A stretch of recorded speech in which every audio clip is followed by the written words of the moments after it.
Savez-vous que plus d'un tiers des crimes et délits commis en France sont traités par la gendarmerie nationale?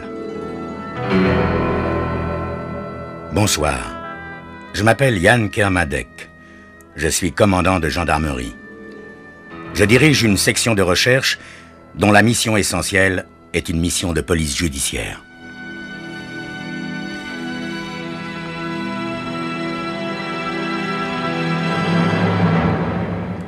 L'histoire que je vais vous raconter est une histoire vraie.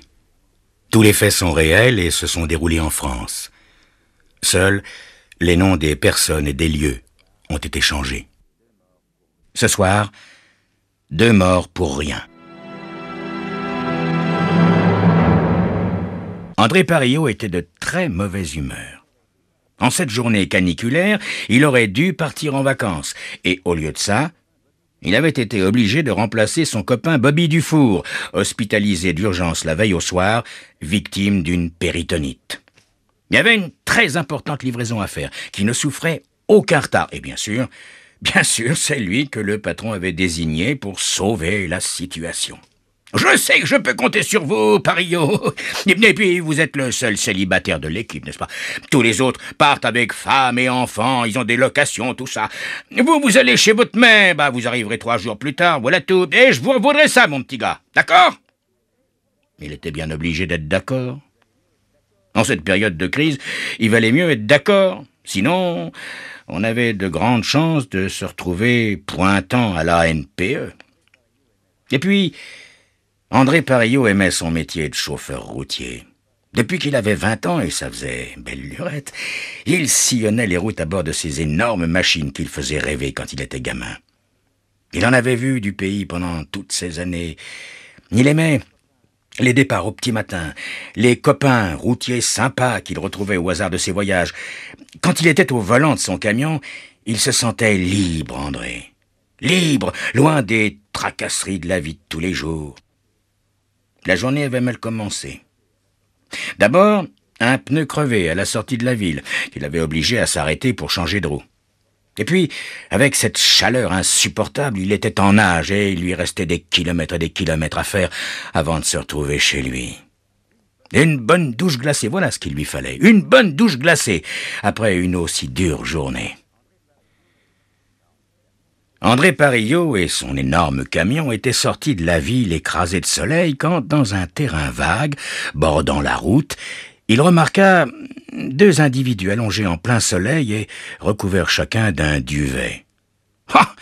Par cette chaleur, ou ils sont fous, ou ils sont morts, pensa-t-il. Et, pour en avoir le cœur net, André Parillot freine, range le lourd véhicule sur le bord de la route déserte et, en grandes enjambées, se dirige vers les 2 corps qui sont toujours allongés dans l'herbe. L'odeur épouvantable qui se dégage ne permet pas un instant de douter de l'état de décomposition dans lequel se trouvent les 2 cadavres étendus là. André Parillot, bouleversé par sa macabre découverte, remonte dans son camion, démarre à toute vitesse et va téléphoner à la gendarmerie la plus proche. Quand j'arrive sur les lieux, escorté de 2 de mes hommes et du chef Beauvais, technicien des investigations criminelles, le commandant de groupement et le commandant de compagnie de Chaumont sont là, ainsi que le médecin légiste de l'Institut médico-légal. Mon enquête commence sous un ciel d'un bleu éclatant et sous une chaleur torride. Les 2 corps, habillés, sont allongés sur le ventre. L'état de décomposition est avancé. Le médecin légiste situe la mort dans la nuit du 3 au 4 août, soit environ 36 heures. Les victimes sont 2 jeunes garçons entre 18 et 20 ans qui ont été abattus par une arme de petit calibre. L'un des garçons a reçu 2 balles dans la tête, l'une au sommet du crâne, l'autre derrière l'oreille droite. Sur son compagnon, on remarque 15 points d'impact dans la tête, les épaules, la poitrine et le dos. Le duvet qui le recouvre est troué de part en part à plusieurs endroits. Tout près des cadavres, on a trouvé une toile de tente complète dans sa gaine de transport et un sac en plastique sur lequel on peut lire « Western, 3 places de l'église, Maxéville ». La fouille pratiquée sur les corps des deux victimes permet de récupérer un ticket de train SNCF composté le 3 août à la gare de Nancy pour le trajet Nancy-Chaumont et 2 tickets de bus au départ de Saint-Max. Mais on ne découvre aucune somme d'argent, aucune pièce d'identité, et nous remarquons également l'absence de sacs pouvant contenir des vêtements de rechange ou des nécessaires de toilette. Une fois ces constatations faites, nous pouvons tirer les enseignements suivants. Les victimes ont vraisemblablement été tuées sur place à l'aide d'une arme de petit calibre, 22 longs rifles. Cette hypothèse est confirmée par le médecin légiste. Les 2 jeunes gens sont très certainement originaires de la région de Nancy et ils ont été dévalisés après avoir été abattus. À partir du 6 août, je forme 7 équipes qui vont effectuer les opérations habituelles. Audition des témoins, exploitation des indices découverts et des renseignements recueillis, fouille systématique des lieux du crime. Le signalement des 2 victimes est diffusé par radio à toutes les unités de police et de gendarmerie de France. Les responsables du magasin de vêtements, d'où vient le sac en plastique découvert près des victimes, sont interrogés au cas où ils pourraient nous aider à retrouver l'identité des 2 malheureuses victimes. De toute manière, l'adresse qui se trouve sur le sac est à Maxéville, tout près de Nancy, et cela confirme ce que nous pensions. C'est dans la région de Nancy que nous devons chercher l'identité des 2 jeunes gens. J'envoie donc mon adjoint, le major Morsan, enquêter à la gare de Nancy afin de connaître dans quelles circonstances ont été délivrés à la fois le ticket de train et les 2 tickets de bus au départ de Saint-Max. Je confie à 3 équipes spécialisées le soin de fouiller minutieusement le lieu du crime et ses abords. Le terrain vague où le chauffeur routier a découvert les cadavres des 2 jeunes gens est passé au peigne fin dans le but de retrouver les douilles des cartouches utilisées par le meurtrier et, éventuellement, l'arme, revolver ou carabine 22 longs rifles. Munis d'appareils de détection des mines, mes hommes ratissent le lieu du crime et explorent également le lit de la rivière. Ils ne tardent pas à découvrir 7 étuis de calibre 22 longs rifles. 6 ont été éjectés à une distance de 4 à 5 mètres à la gauche des cadavres. Le 7e se trouvait sous le corps de l'une des victimes. L'arme utilisée est donc bien une carabine 22 longs rifles. Je fais diffuser un message radio sur le plan national. Recherchez tout individu se déplaçant à pied ou en voiture, détenteur d'une carabine 22 longs rifles à éjection latérale droite et en possession de pièces d'identité ou de documents ne lui appartenant pas. J'essaie de mener mon enquête le plus efficacement possible et je sais déjà que, longtemps encore, je garderai dans ma mémoire l'image des 2 corps sans vie de ces garçons, presque des enfants, assassinés dans la fleur de l'âge. Sans relâche, mes hommes interrogent les gens des environs, recherchent ceux qui auraient pu passer par là au moment du drame. Ainsi, 2 témoins déclarent avoir entendu plusieurs détonations le 4 août entre 2h et 3h du matin. Un automobiliste de passage sur les lieux vers 1h30 cette même nuit nous apprend qu'il a remarqué un véhicule de couleur sombre stationné sur le bas-côté de la route à hauteur du terrain vague où les cadavres ont été découverts. Le 7 août, mon adjoint, le major Morson, de retour de Nancy, m'apprend que les billets de train numéros 7830 et 7831, trajet Nancy-Chaumont, ont été délivrés le 3 août par la machine 134 de la gare de Nancy.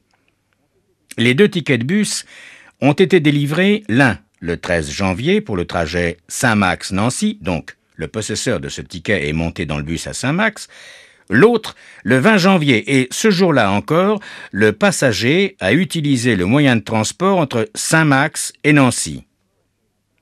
Il serait donc possible que l'une des 2 victimes habite entre ces 2 agglomérations. Je contacte donc toutes les brigades territoriales échelonnées entre Saint-Max et Nancy en leur demandant de rechercher parmi la population 2 garçons correspondant au signalement des 2 malheureuses victimes. En même temps, je fais diffuser dans la presse nationale le signalement des 2 jeunes gens. Immédiatement, plusieurs personnes n'ayant reçu aucune nouvelle de leurs enfants en vacances se manifestent. Hélas, toutes les vérifications effectuées se révèlent négatives. Enfin, le 10 août à 21h15, le chef Audemer, commandant la brigade territoriale de Saint-Max, m'appelle au téléphone et me signale que 2 jeunes, domiciliés chez leurs parents à Saint-Max, sont partis en vacances le 3 août vers la Méditerranée, mais avec une halte du côté de Chaumont, où ils voulaient assister à un concert de rock. Les parents des 2 jeunes gens sont dans son bureau. Pour eux, va commencer une terrible épreuve. Au téléphone, je leur donne un signalement des 2 victimes plus précis, plus complet que celui paru dans la presse, et qui, au fur et à mesure que je précise certains détails, semble correspondre. Il n'y a bientôt plus de doute. La couleur des duvets, la marque des chaussures, tout nous laisse croire que nous venons d'identifier les 2 malheureuses victimes.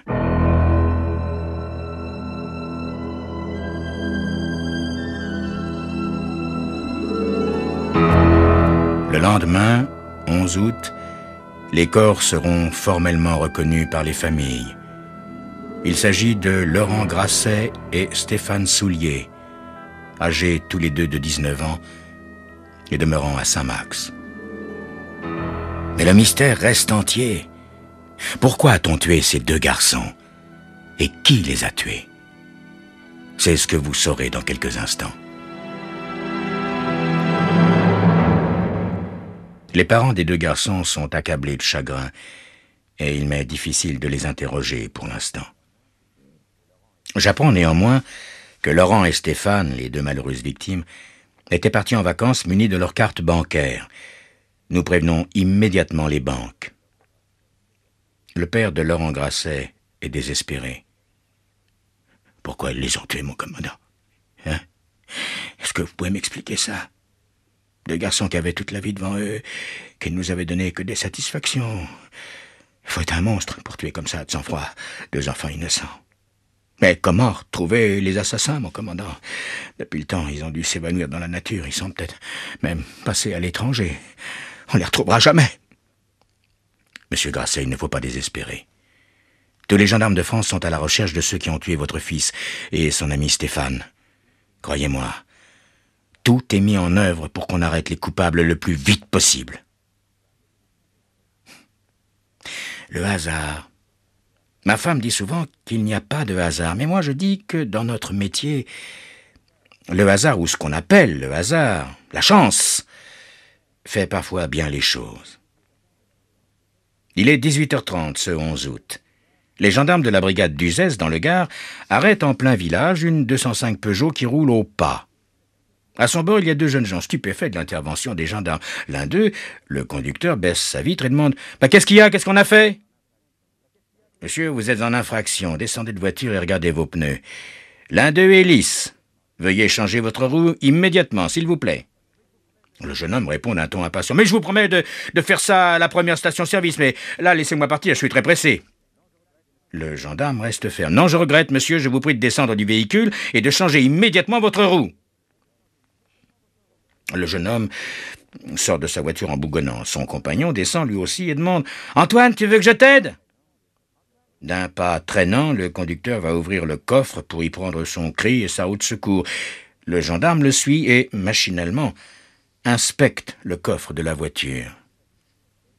Ce coffre est une véritable caverne d'Ali Baba.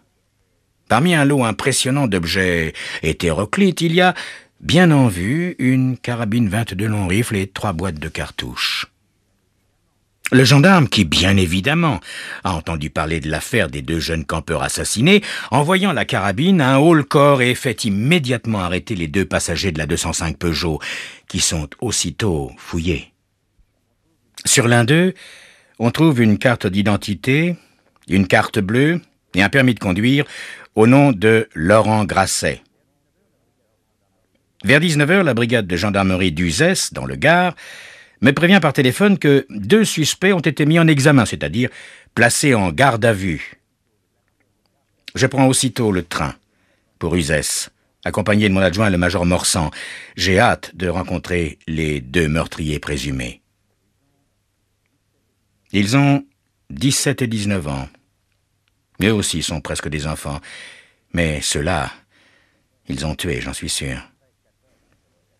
Après 4 heures d'interrogatoire, et devant les preuves évidentes de leur culpabilité, telles que la carte d'identité, la carte bleue trouvée sur l'un d'eux, les vêtements et affaires personnelles de Laurent Grasset et Stéphane Soulier, et surtout la carabine, dont l'examen prouvera bientôt qu'elle est bien l'arme du crime, ils finissent par avouer.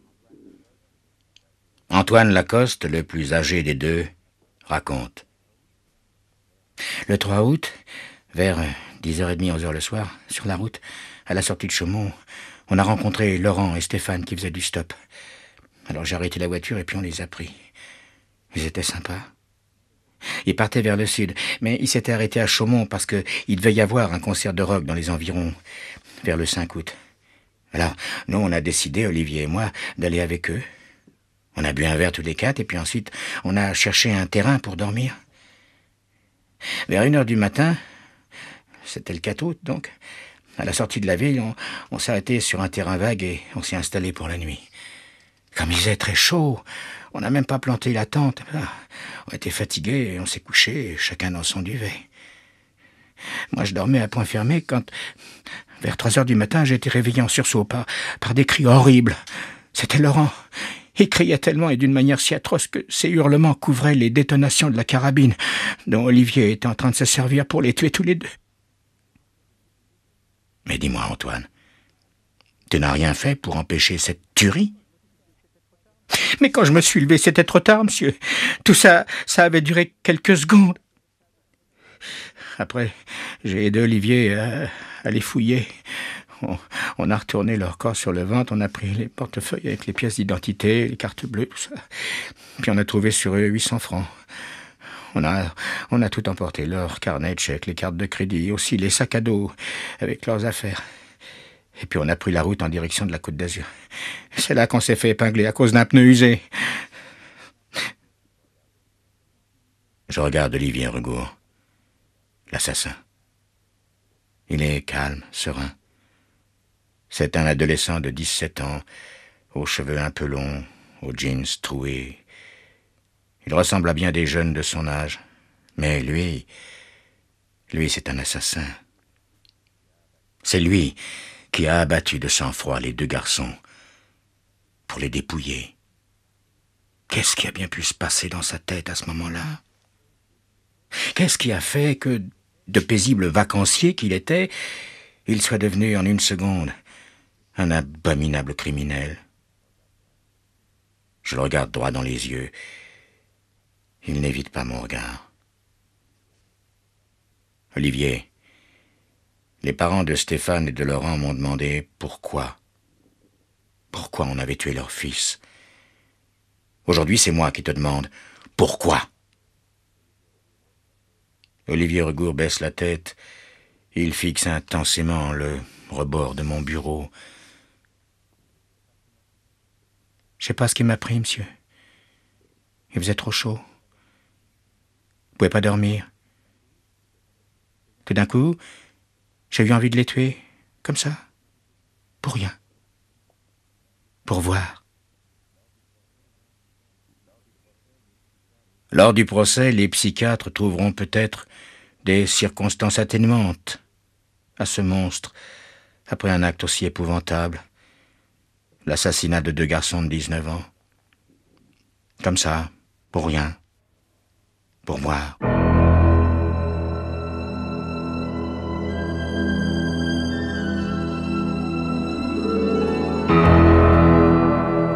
Je crois que c'est Jacques Brel qui disait « Il y a des soirs comme ça où j'ai tellement mal à l'homme, où j'ai tellement honte pour lui, que je crois que je préférerais être un chien. » Oui. Il y a des soirs comme ça. Moi aussi, grand Jacques, je crois que je préférerais être un chien. Bonsoir.